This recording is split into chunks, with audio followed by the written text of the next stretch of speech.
Share ko sa inyo yung isa sa mga favorite perfumes ko. Ito yung brand ng Santa Maria Novella. Nag-originate sila sa Firenze, Italy. Na-discover ko itong brand na to nung nagpunta kami ng Italy, 2019, I think, yeah. So, bumili lang ako ulit ng perfume, and ito, panglagay siya sa scented cards for wool. Basically, panglagay siya sa wardrobe para magka-scent din yung mga damit sa wardrobe, ganun. Ito yung mga cards. Ayan. Tapos i-sprayan mo lang siya dyan. Tapos ito yung perfume or scent. Ayan.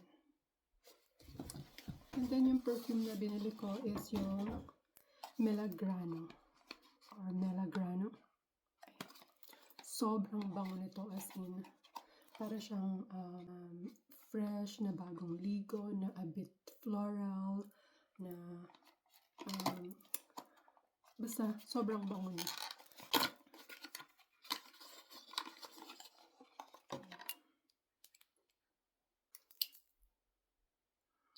Tapos, nagbigay lang sila ng mga samples. Marami pa silang ibang samples na binigay, kaso yung iba nagamit ko na, lotion and bath gels. Tapos ito, yung favorite ko rin na perfume sa kanila. Ito yung pinakaunang favorite na perfume ko sa kanila, yung Acqua della Regina.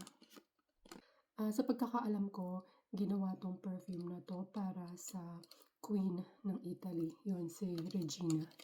So, ayan, dalawa na. Ito yung Acqua della Regina. And ito yung bago na Melagrano.